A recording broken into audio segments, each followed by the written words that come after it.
In that clip where I was pulling out of the garage, I straight up just forgot to bring my camera. So it looks like we're vlogging on the iPhone today. I got my GoPros though too, so it won't be too bad. I'm so all over the place without Nicole. She's showing up later because she felt kind of sleepy, and she kind of helps remind me of stuff. I just have really bad memory. Forgot my camera, forgot my jack, and forgot money.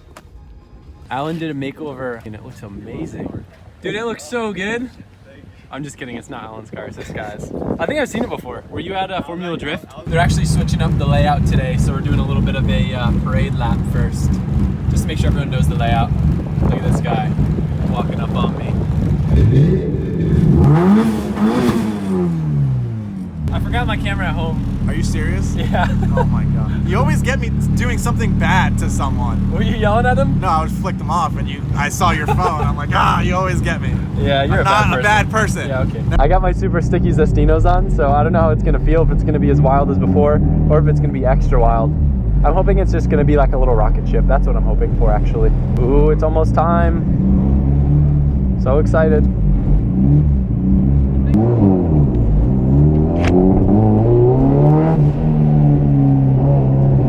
All right, let's get it.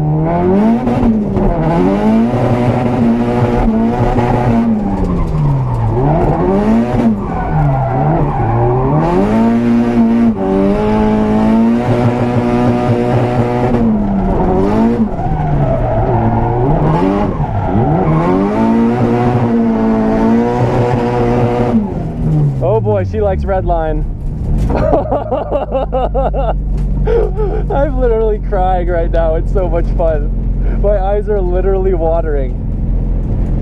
Oh my god. Oh my god. Oh my god. I wish you guys could see my face right now. Woo! Woo!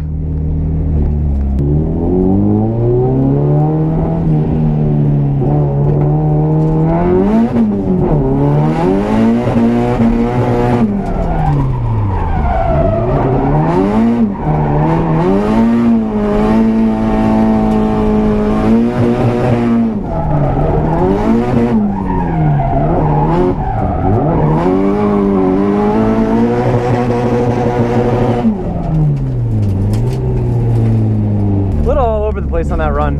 I'm not used to driving with so much grip, but all the grip plus all the power makes it so good. We're gonna drive with Matt now. He actually has Wise Fab on his 350Z now, which is sick.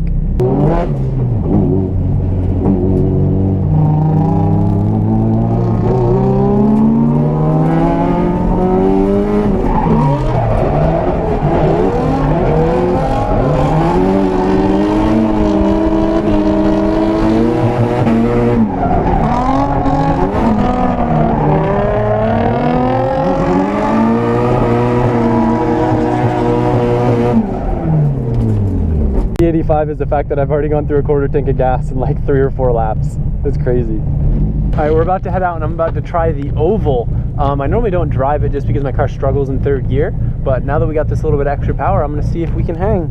Obviously I don't have much experience riding the bank, so I kind of ride low and shallow just to play it safe, but we'll see if we can push the comfort zone a little bit.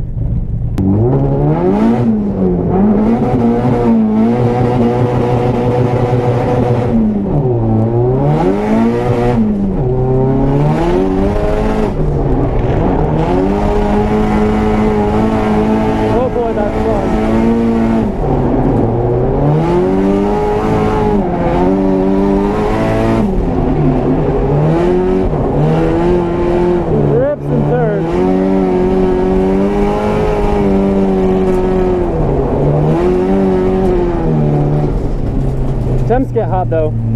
I smell oil. Not good. How did it get to 230 so quick?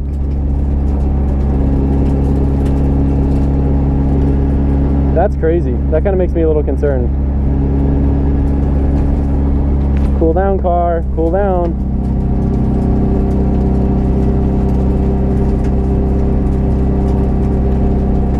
Nervous that something just happened because on that run it dumped a ton of blow by. Something really weird's going on. The bubbles kind of point to a head gasket, unfortunately. Gosh darn it. This is my rigged up catch can setup right now. I've seen a lot of people do this before. You basically just like cut a hole in the cap of a Gatorade bottle or a water bottle, and you can just route the blow-by into there. Martin did mention to me that if I cap off the vent in the block back there, that'll actually help with blow-by. Marco's convinced that it's just aerated oil and that the blow-by is normal. Maybe my engine just wasn't like super broken in yet. I don't know, but we'll see. I got a like ghetto rig catch can now, so I'll be able to see if there is any more potential issues.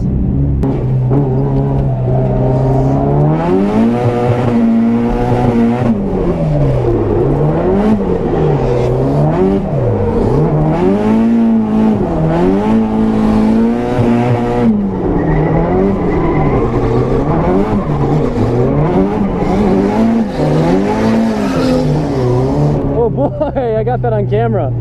He almost came back into me. Where'd Kelsey go?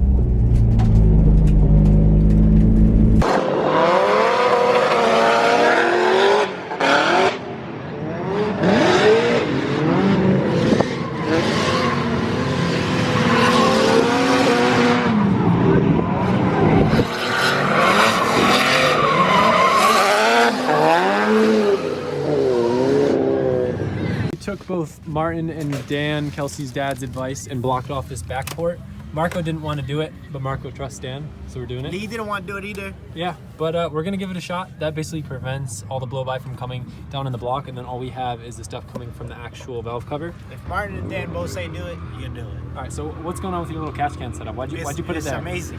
Because, look at this. It ain't going nowhere. And it's on the intake side instead of the exhaust side now. So if it does drip, because, you know, it's a little homemade, you know, then it'll be okay because it's on the intake side. It's not gonna catch fire. Yeah, we were a little worried before because that smoke, and Marco thinks that maybe some of the oil over here like found its way over this side. We also found that it was leaking quite a bit of water on the upper water neck, so we tightened that clamp down. Which I'm gonna bleed it again. That's probably why my car overheated. Yeah, because it had air bubbles through there. It's just crazy because it was so little. The A-class drivers today. Check out this line. This is crazy. Sean's new coupe. Looking good.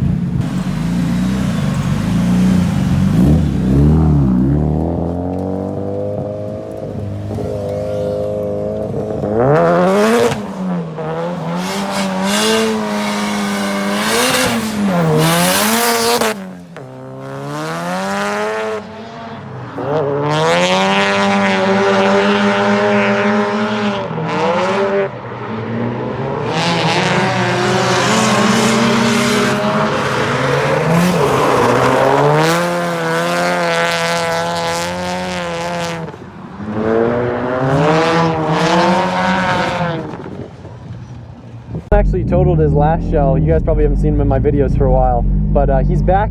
They reshelled his car and he's got another pretty red coupe.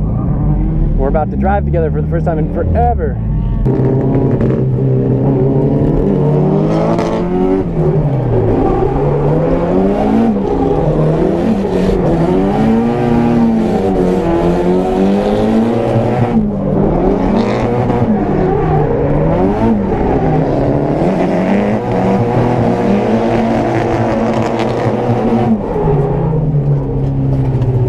After watching through this video, I realized that it was a bit all over the place and kind of confusing to follow, so I want to do like a little summary and let you guys know what happened, maybe why it happened, and what I'm going to do about it. One, the car ripped. I was a little bit more on redline than I would have liked now with the extra power. So I have two options. One, I could switch to the 4.6 diff that I have laying around, so I'd be drifting in third instead of second, which would just bring it down a little bit. Might be cool, kind of bring the gear ratios closer together until I have time to do the CDO9. Two, I had that issue where I think I may have blown my head gasket. Indicators of that would be a little bit milky looking blow-by, coolant that won't really bleed. Why do I think it happened? There was a leak that was right on the upper water neck. Now, I couldn't tell that there was a leak there just at normal cruising around and idling because it only became present when it was very pressurized. Why did it get so much pressure and cause that leak? There's a possibility that maybe something to do with this fitting I added here, possibly conflicting with the cap. Even though I took measurements, I don't know. But all I know is there was an air bubble in the system causing the coolant to read all over the place. The car probably overheated.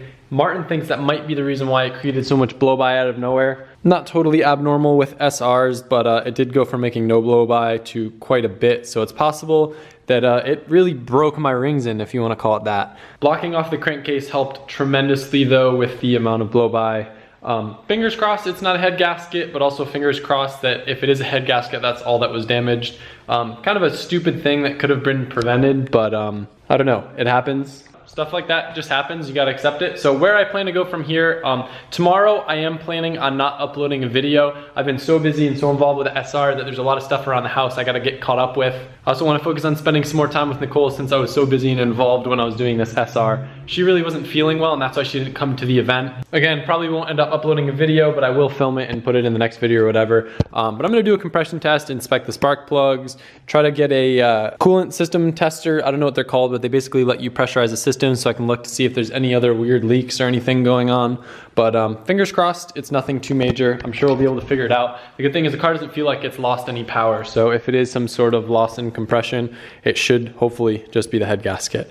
But anyway guys, thank you guys for watching. I'm really stoked on how the car performed. Little speed bumps like this are expected. It's just part of drifting. And cool thing is, I can share the good with you guys, I can share the bad. And usually you still like the video, usually. We'll see though. But anyway, I will see you guys tomorrow.